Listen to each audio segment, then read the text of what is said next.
Welcome to Life Transformation Radio. This show is all about life transformations and our journey from where we were to why we are doing what we are doing today. We will discuss the hiccups, the roller coasters, and the blood, sweat, and tears that has been poured out while discovering our purpose. It is all about our transformations. Here is your host, Sean Douglas.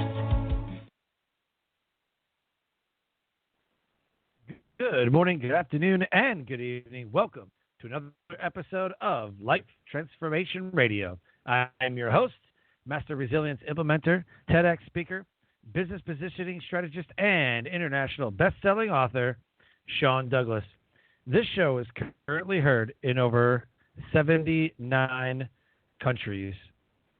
So whether it's your first time joining us or you've been listening to us for some time, I want to thank you to those who are listening from around the world. Life Transformation Radio is all about our transformation. Here, we tell the stories of why we're doing what we're doing. We highlight that transformational moment that changed our lives and how we use it to then transform others and elevate their lives as well.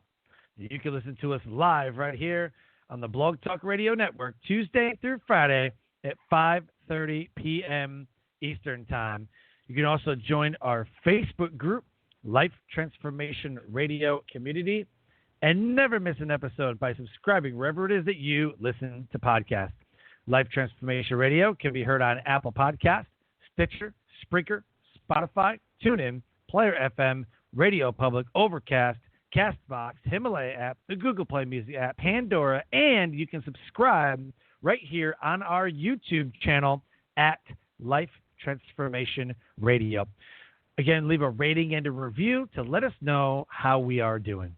On the show, my guests are entrepreneurs, speakers, business owners, coaches, podcasters, authors, amazing human beings that are impacting the world around them. And my guest today does exactly that. If you have any questions for any of the guests that I bring on the show during our live broadcast, you can call us up at 657-383-1109. Again, the number is 657-383-1109. If you have any questions about creating, launching, or monetizing a podcast, Super Joe and I are the ones to answer your questions. And with that, please help me welcome to the show my guest for today, my friend Super Joe Pardo. Joe, welcome to Life Transformation Radio. Thank you so much for having me, Super Sean. How are you doing this morning, this afternoon, this evening? Jeez, oh man, it's been a year. This month has been. Man, I'll tell you what, 2020 has had its challenges so far. Hopefully, it only gets easier after 2020. Hopefully so, man. What a way to kick off a decade. How the heck are you, man? I'm doing great. I just came off hosting it was like a 19-hour virtual conference for independent podcast conference. We had like over 40 speakers. It was one of those lifetime memories for sure. Yeah, man. A lot of great podcasters, a lot of great, valuable information. And congratulations on your success with that summit, man. That was a big deal. Thank you. Yeah, I was feeling it. Like by Saturday afternoon, like seeing some of the names come through, I was definitely feeling it. It was awesome. It was a magical feeling, and I recommend anybody. You can go check it out for free for like the next week over at indiepodcon.com/virtual. You can watch all like 19 hours. Very cool. Very cool. The title of the episode today is Accelerate Your Growth with podcaster Super Joe Pardo, a method to practice business strategist. Super Joe Pardo brings a series of strategy, application, and execution planning to every entrepreneur, team, or business that he works with.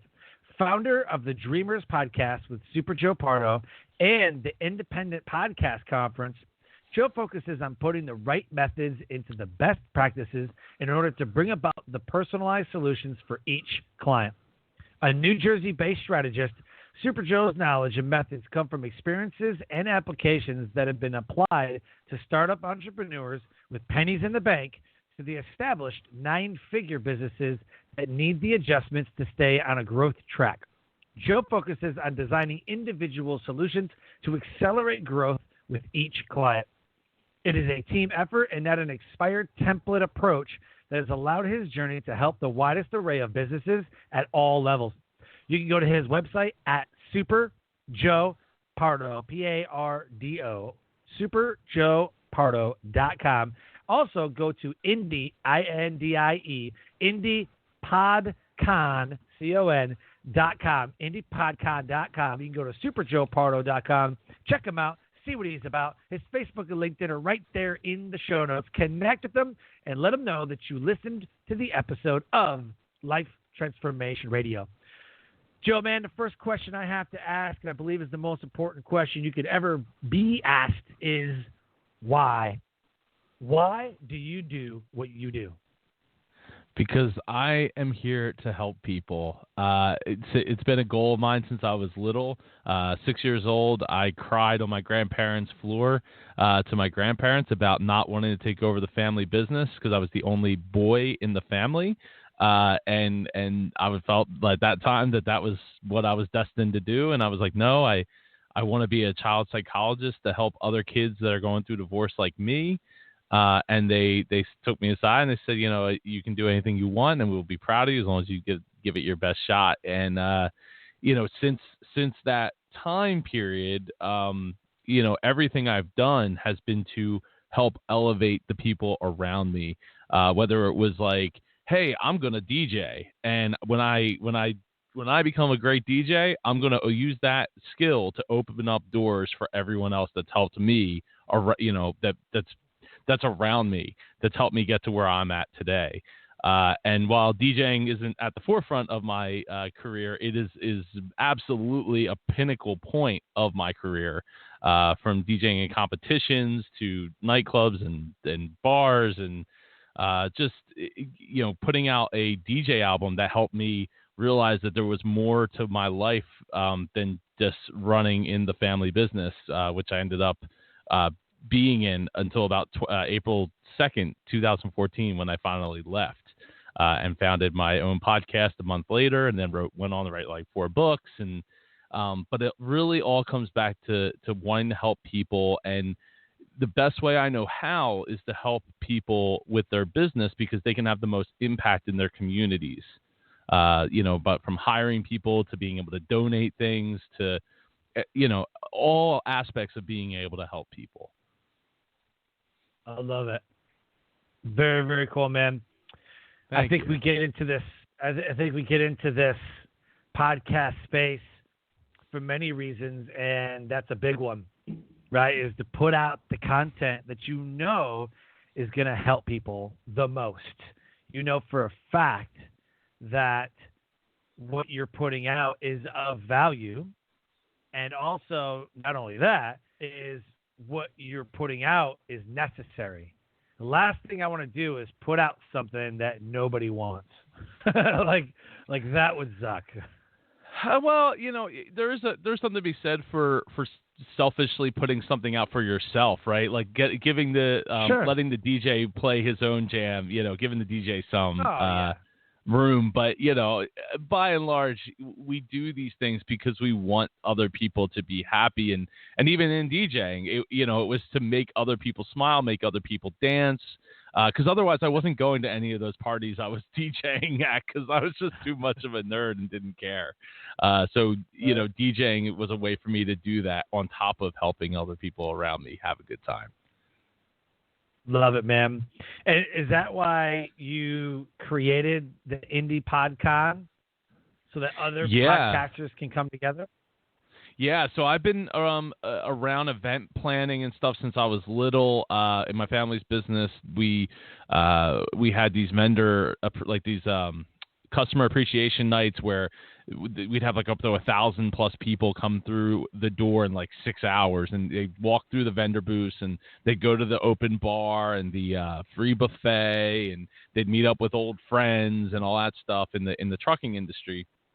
And growing up, so I grew up around that, and then took that idea and turned it into like doing my own LAN parties when I was in high school, and getting involved with the largest being a 512 person LAN party. If you don't know what a LAN party is, it's everybody takes their computer to one location and hooks it up to a big network and plays computer games for usually like 2 to 3, sometimes 4 days straight.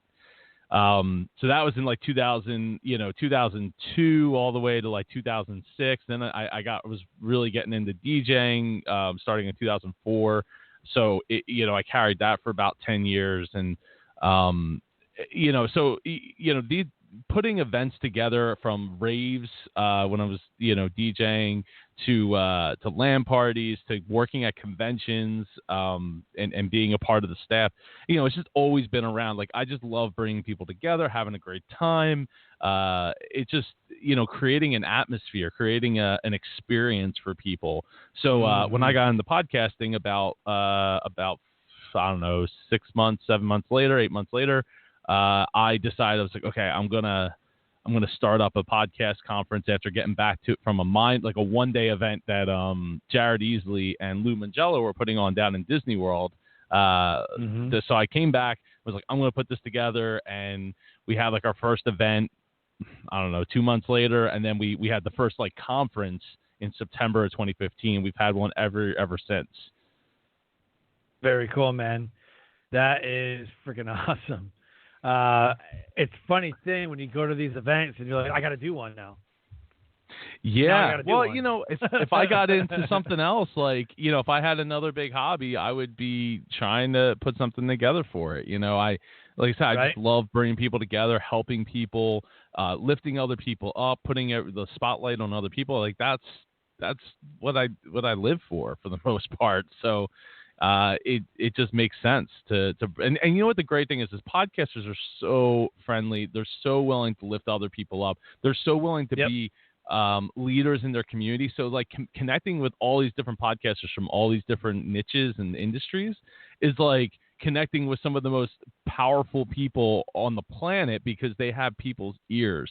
So not all of them are there yet as far as like, Joe Rogan numbers or anything crazy like that. But the point being is they don't need to be, because a lot of them have their own niches. So like you can have, 10,000 dentists listening. Okay, that's not millions of people, but there might only be like 10,000 dentists that are actively interested in learning more about their craft, So you have like the potential leaders listening to that show, and that's really like, I mean, that's powerful, man. Like it's their voice to their listeners' ears, just like we're doing right now, and it gives such an authority to be able to and an opportunity to help other people, and that's one of the reasons I just love this so much, being able to connect with other people.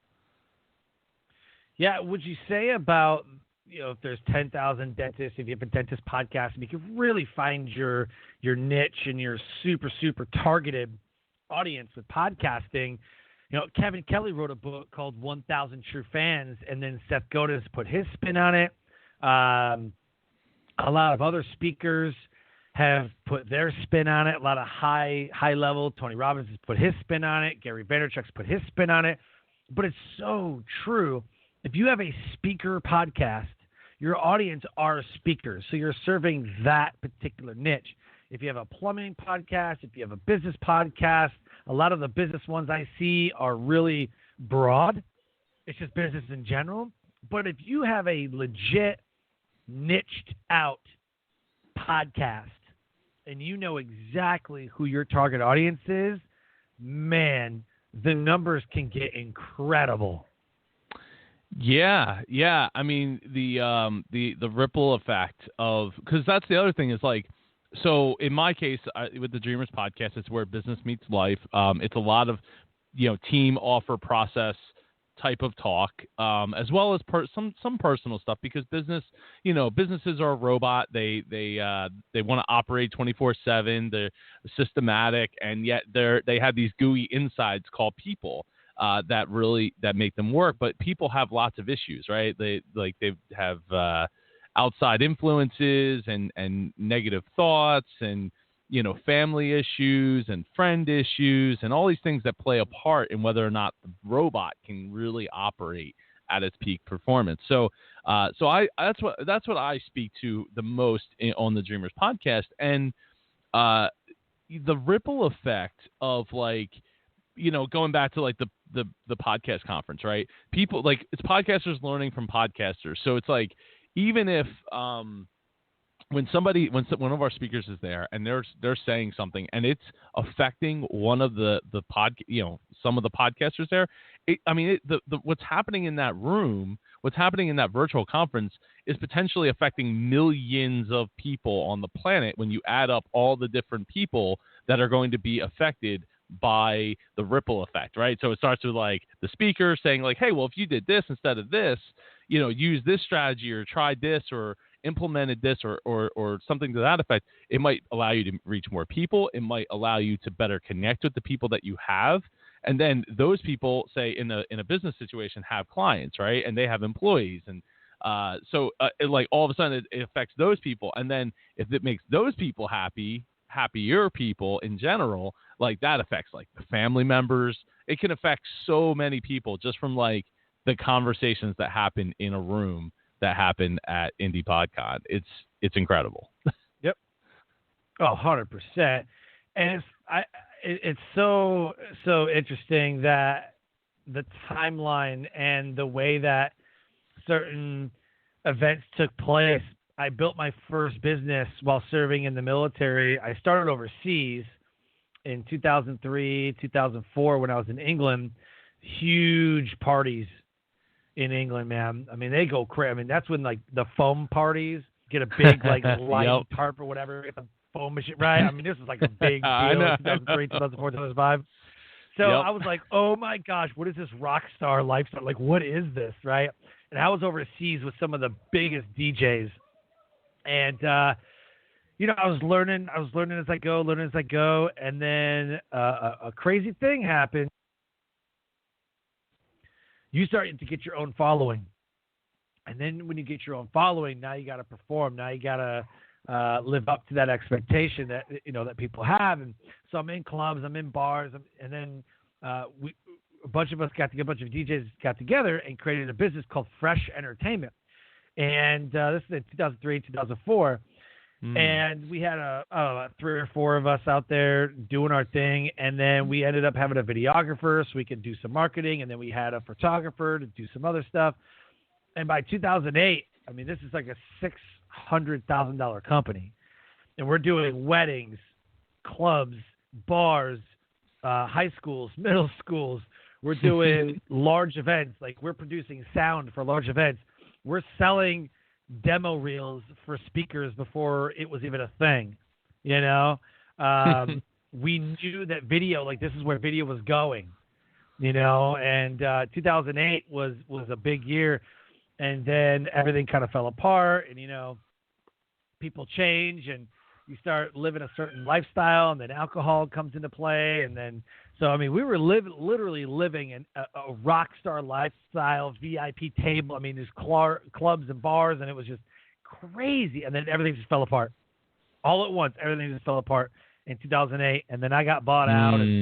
But it opened the door for other avenues that I never intended, because I already knew the technical setup of producing sound, and so I became a speaker at conferences, and I was doing some audio stuff, and it's just amazing the start. I know other podcasters that got their start DJing in clubs and bars, and this was a thing, and then they just moved to podcasting. So I think that was pretty interesting that your life kind of followed the same way.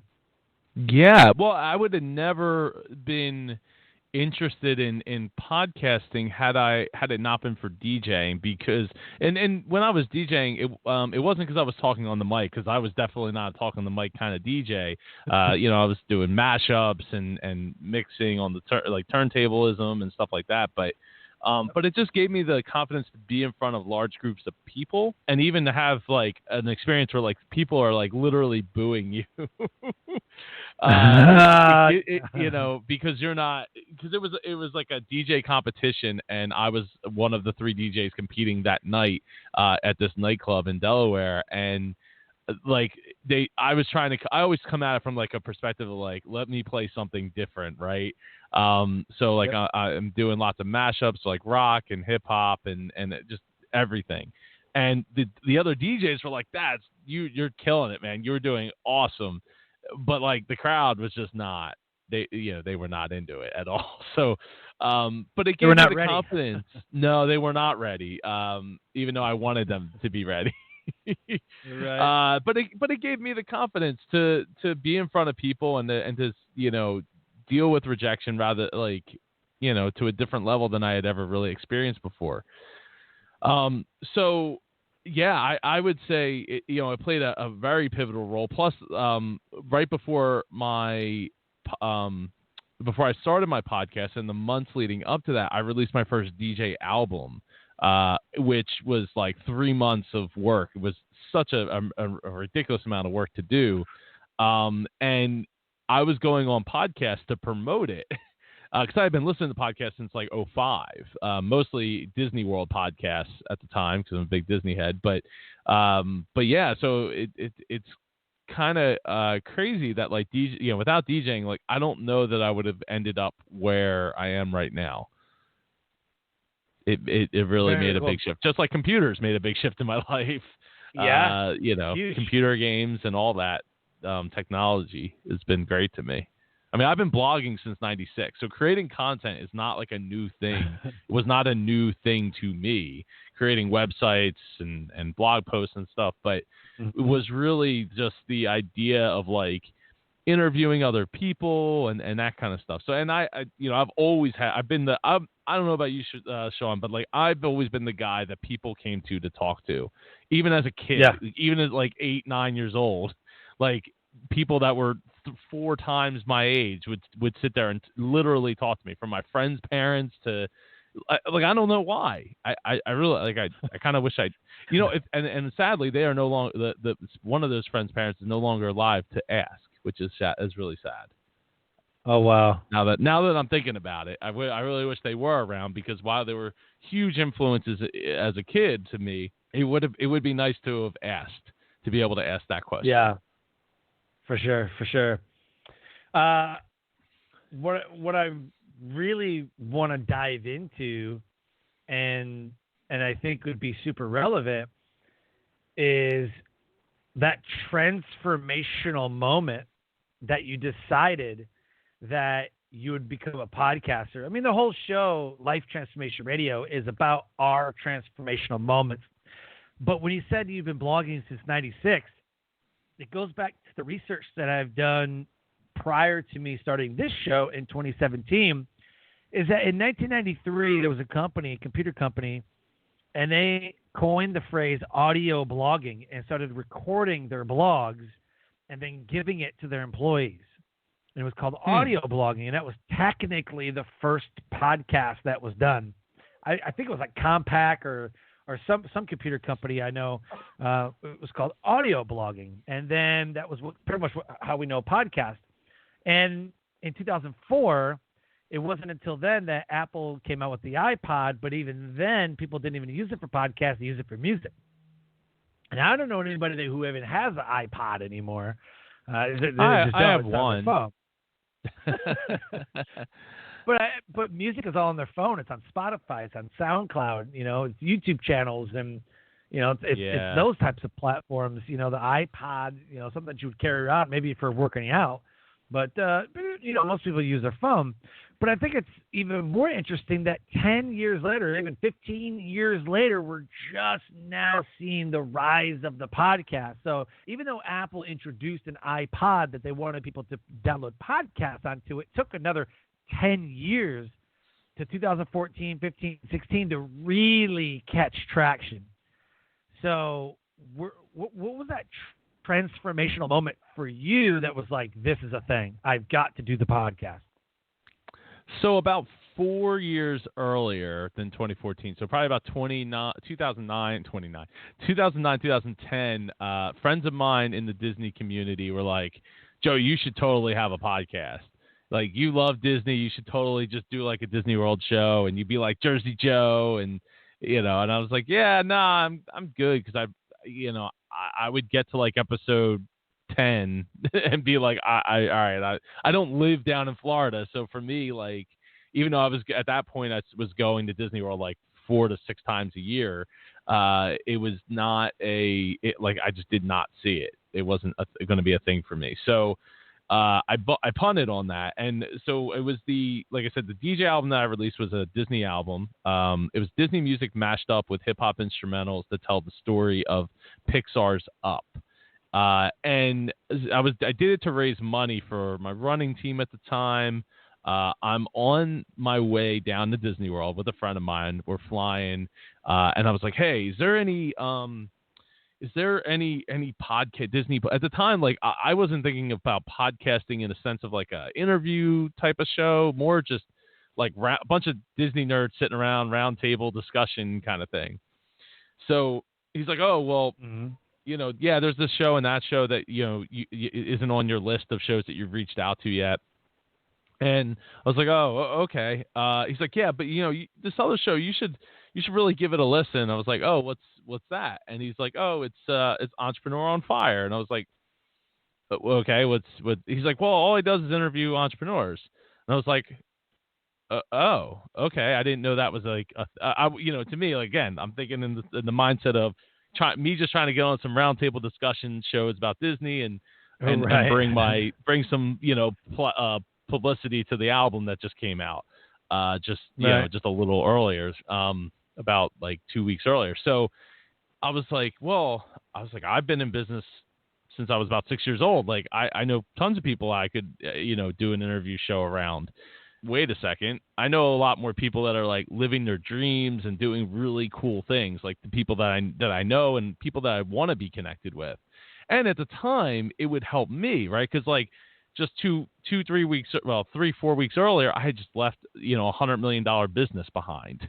So like I still didn't really know what I was going to do. I don't have a degree. I really didn't. And I had a house and I was married, but no kids, fortunately. So like, I still didn't know what the heck I was going to do. And when I was like, I think I could do this. I think I can make this work between, already having a technology background, a blogging background, an audio background, editing music and stuff. So I was like, I could totally do this. So I wrote down the name. It was Dreamers Podcast. The plane landed. I already had a list of people, like 100 people on a list that I wanted to interview. Maybe like a quarter or a third of them I knew personally. And by the time we got to the rental car, I had already registered the domain name, the Facebook page, and the Twitter handle from my phone while we were walking through the airport. So speaking like a true entrepreneur. Yeah, so I reached out to my man Al Kessel, who is my Mr. Voice for the show now, and I said, hey, I want to do this. He had just interviewed me like a week or two prior on his show for a Disney-based show, and I was like, hey, like there's a few fill in the blank things I need. Can you help me? He's like, yeah, of course I'll help you. So I get back from Disney and 2 weeks later, I have my first episode out, and I went from 1 episode to 3 episodes the very next week. And then about a month in, I moved to 5 episodes a week, and I did that for about 3 months.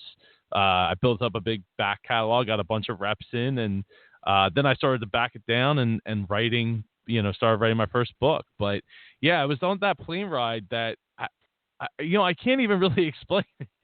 I think for me, like I was just having fun being on these Disney shows, these Disney podcasts, right? Like it just seemed like a lot of fun. I wasn't looking to start a podcast. I wasn't, trying to do any of that. I was just looking to like jump on some shows and have a good time. And, my brother-in-law did the artwork for the album, and we did a bunch of charity money raising things. We auctioned a bunch of like artwork off for it. So it was like, and it was for Give Kids the World for anyone that's curious, but yeah, so it was, nice. It was awesome. But yeah, so it was like, okay, well, yeah, I could make this a thing. And then I went off and did it. Like 2 weeks later, I had the first episode out. That's so awesome. Very cool, man. I like to see the evolution of the moment that you're like, I'm doing this. I think it's super important to see what what our decisions were based on back then and to see how it's evolved now. Because I think it's super interesting that at the time in 2009 or 10 or 12, 14, whatever year, doesn't matter, we're locked on. We're all in. Something about us, our passion as entrepreneurs, something's like, I got to do this. Like, for many reasons, marketing, expertise, positioning, value, whatever. Some of that stuff is still there, and then you start adding things throughout the years, right? And then now you've got this huge why, you've got this huge show. Now you got an indie podcast. It's like, the ever evolving of it all is what I truly love. And I just love to see where people's mindset was when it started and if it's different now or how it's evolved into what it is now. I think it's super interesting. Well, I always believed that the universe will provide, and the universe can be whatever you want to make it to be, right? So for me, things have always, whatever negative has happened, there's always the reason shows very quickly within days to weeks to months, and the things that don't pan out. Generally I find out like that there was a reason why it wasn't supposed to pan out because something else was supposed to happen. And I don't know. And sometimes it's really hard to keep that in mind, keep that in check because we want those big opportunities and we want, these big things to happen. But it's just like the virtual indie podcast conference that just happened this past weekend. Like, that was literally 10 days earlier. I was like, Thursday, I think it was Thursday morning. I was like, I should do this. I should organize this. Now that like my house got in check, 'cause we had just got back from Disney. So like the house got in check and everything's, kind of running smoothly. And I was like, all right, you know what? Let's start up a virtual podcast conference because you got all these people sitting at home. And put out the speaker submission and I went outside, played with the kids, and then by that Sunday, I had like something like 60 submissions. I had to cut it down to about 40, a little over 40. And we were ready to rock 7 days later, and we had sponsors, and the attendance was great. I mean, I think that I got to do my first press release around it, which I had never done before. That's went out to like 6,000 plus media outlets. Like, you just have to be willing to like fail and and set the goal, right? So like for me, I knew what the goal was, right? Inspire other people to start a podcast and inspire other people to learn more about their podcasting craft. And in the process, I want to be able to grow our Facebook community. So like that was the number one goal. So like this is a free virtual conference so you can join for free. We're going to host it right inside the group. So it's easy for everybody to get access to. And our Facebook group went from like 700 people and it shot up to, we're just shy of 1,200 people now, like in like less than 10 days. Right? So like that goal was accomplished. People, everybody showed up except for one person who was not feeling well. They emailed me about an hour prior to their thing. So everybody showed up. Everybody was great. There was a ton of value given, and there was a ton of interaction with the chat comments and stuff. The final piece was like, okay, and if I can make a few bucks, I'd be that would be great. And I made a few bucks, and we grew the community. We grew the knowledge of the event. We got a bunch of SEO out of it. We had people on the website like all day long.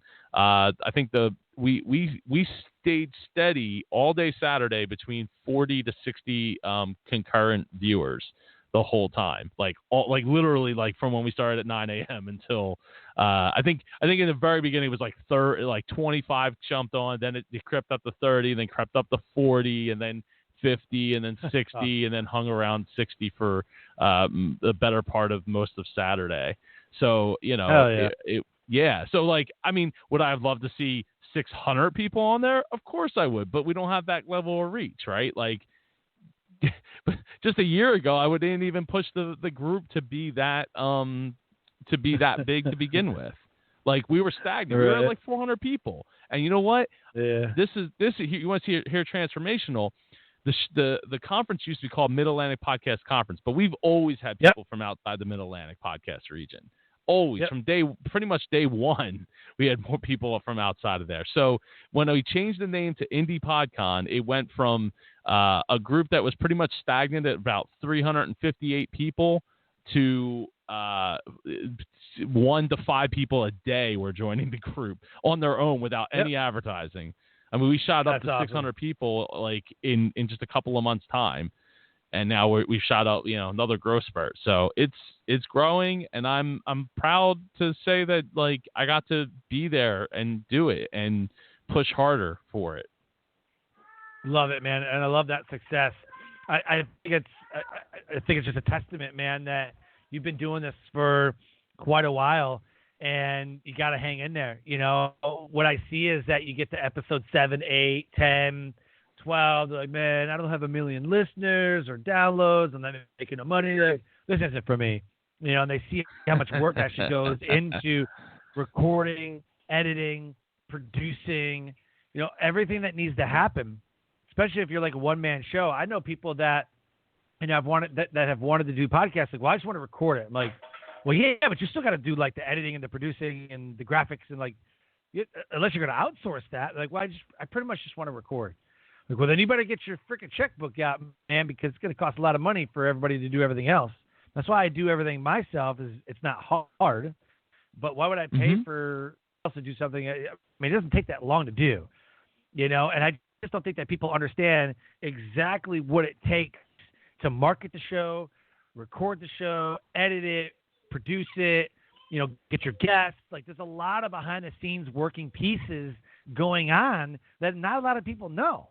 And I mean, if you want to see that in action, just turn on YouTube and go and look up Seth Meyers and him sitting in his hallway, super echoey audio, nothing perfect. Like, he's sitting in a hallway in his house. Like, what was he even thinking, right?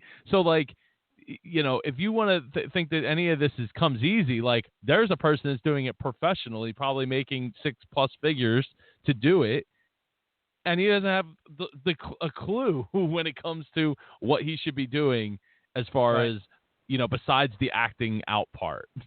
So, if you want to play your part, that's cool. I think that there's definitely markets there for, shows with low, I would say not low budget, but low effort. But if you want to take it seriously, I would also argue, like, get your reps in first, before you go investing a ton of money.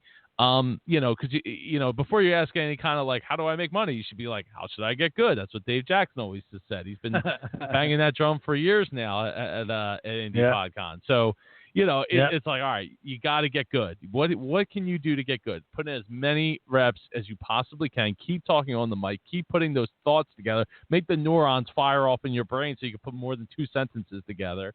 And learn how to talk yourself back like I'm doing right now, and just keep digging at it, and eventually you'll get good. There are shortcuts. You can pay other people to do things. Sure. My argument would be to, like, here's the thing, right? And I remember I was talking with Lee Cockrell about this, and he was like, I only got to make $1 million if I'm keeping like 60% or 70% of it, right? I don't got to make $10 million because I don't have to pay anybody else to do everything. So I don't have to make that much money. I just got to make enough for me to keep like up to 90% of it, before paying all the taxes on it. But then I'm good. I'm solid. I'm perfect.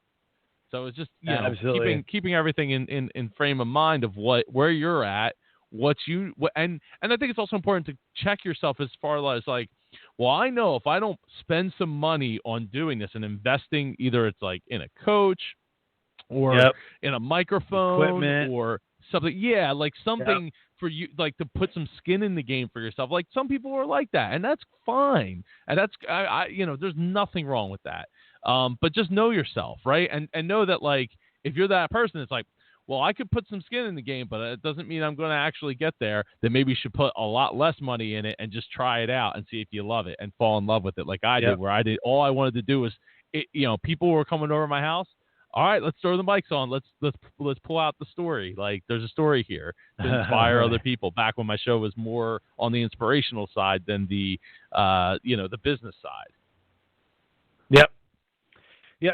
Where do you see, as we start to close the show, where do you see the podcast industry going? I have a few thoughts, but I'd like to get yours. Oh man, well, I mean, if Spotify has their way, they'll be the gatekeepers. Which Todd Cochran from Blueberry did a great talk this past weekend, and he did it at Indie. He was the first time he did it was at Indie PodCon or MapCon 5 back in September, where he talked about RSS feeds and how important they are so that you own your content and nobody can take it away from you. As long as you have the servers, you have the means to get it online, and you have the RSS feed, you own it and control it. By letting companies like Spotify basically pick and choose who are and who aren't, it's not a good look. I mean, look, iTunes does it too, right? Or Apple Podcasts or whatever. They have their featured and all that, but that's what's featured. That's not what is like on the platform. So similar to like YouTube, like you don't want to get kicked off of YouTube or else you're going to be in trouble, because hosting your own video files is a heck of a lot harder to do than audio files. So audio, I think, is going to play a bigger role as we go forward here. I think it's great that we have video access, but let's put it this way. If the apocalypse is now and bandwidth becomes tight, there's two things. The first thing that's going to go is video. Video is going right out the door. Audio will be a luxury, and post-text, that's going to be like the cream of the crop. So bloggers might have their day in the sun coming up soon if this is apocalypse now, but audio will be that luxury, and because you can compress it down so much, unless we go back to, even if we went back to the days of dial-up. I remember downloading MP3 files off of Napster like back in 2000. Like it would take 20 minutes to download a 3 megabyte file. Well, your audio work better, if you're going to do a podcast, you better make it as tiny as possible. Yep, absolutely. I think in the next, I would say, year, maybe 8 months, and we've already seen it, but I think it's going to become more mainstream, is you're going to start seeing shows that have nothing to do with the person. You're going to have shows that are hosted by Ron Burgundy, has his own podcast. You right? Yeah. I know what you're going with that. You're going to start seeing shows that have nothing to do with Joe and Sean and Matt or Stephanie, whatever. It's going to be like, there's a show called the 808 Podcast, because 808 looks like Bob, and his name is Bob. And his name is Bob Clark, damn it. And that's his name. And it's a persona that he puts on.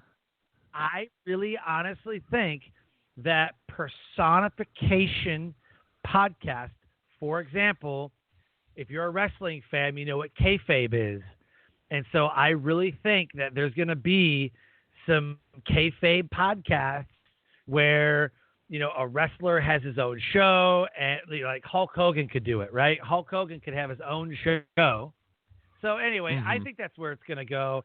I think they're going to have, personas and acting like podcasts. That's where I think the podcast industry is going to go.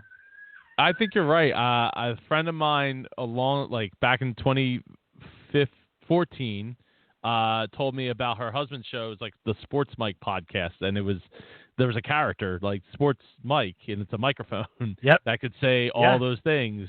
I mean, you see it with like gorillas and the music, right? Like there are cartoon characters or Daft Punk. Like it's a thing. Yep, absolutely, man. I think that I honestly think that that's where it's going to go. So, but we'll see. I want to thank you for coming on the show, man. This has been absolutely 100% incredible. Anytime I get to spend time with you, man, it's a good time. So I wish you the best. upcoming September is going to be the next podcast conference. And I wish you the best, man. Thank you so much, Super Sean, for having me. It is always a great time talking to you, man. I'm glad you were able to get where you were going when you went where you were going.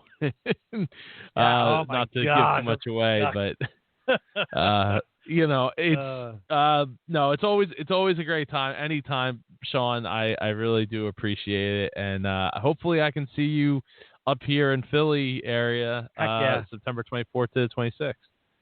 That would be amazing, man. That would be absolutely amazing. It's in my calendar, and I plan on going. Hopefully, we're still not social distancing at that point, and I hope we can get so. back to normal.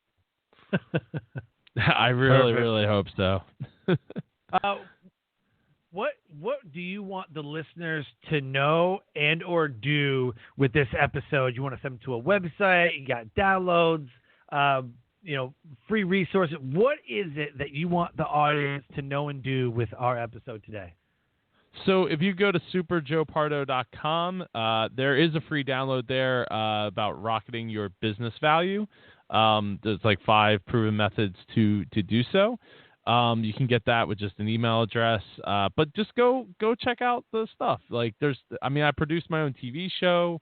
That the first pilot episode's on there. We're supposed to start recording more this year, but clearly that isn't going to happen anytime soon. You can get the podcast. I also do another show called Business Geeks Podcast with Samantha Riley and Jennifer Crawford, who are both successful businesswomen who are they're hilarious. In fact, I'm recording one in an hour and a half with them.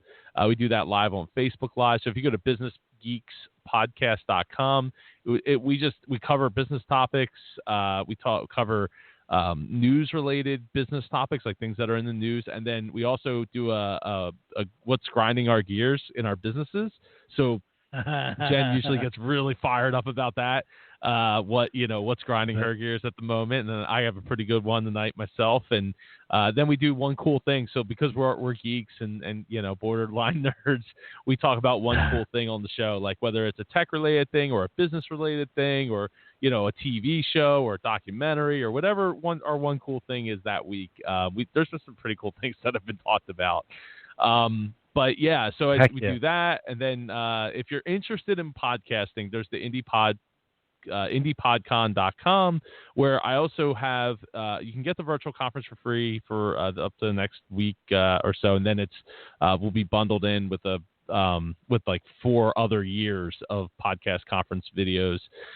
But you can listen to the IndiePod podcast where I interview podcasters. Sean, you were just on it like a week and a half ago. Or 2 weeks ago, and it's a lot of fun.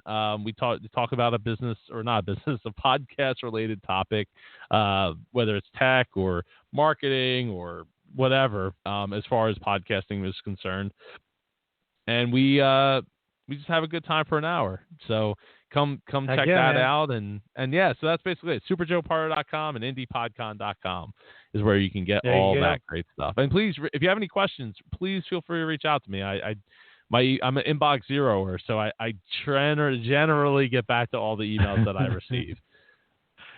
I wish I could say the same. I got about 8,000 emails that are unread in one email box, and then I've got about 20,000 emails in another one. But that's kind of like that's like a Dropbox email. Like, oh, I think I'll subscribe to that, and that's a cool thing to subscribe to, and so that's kind of like I will kind of want to join that webinar type of like email. Yeah, you know what I mean? But my business email's got about 8,000 unread messages, which are not. How do you live with yourself?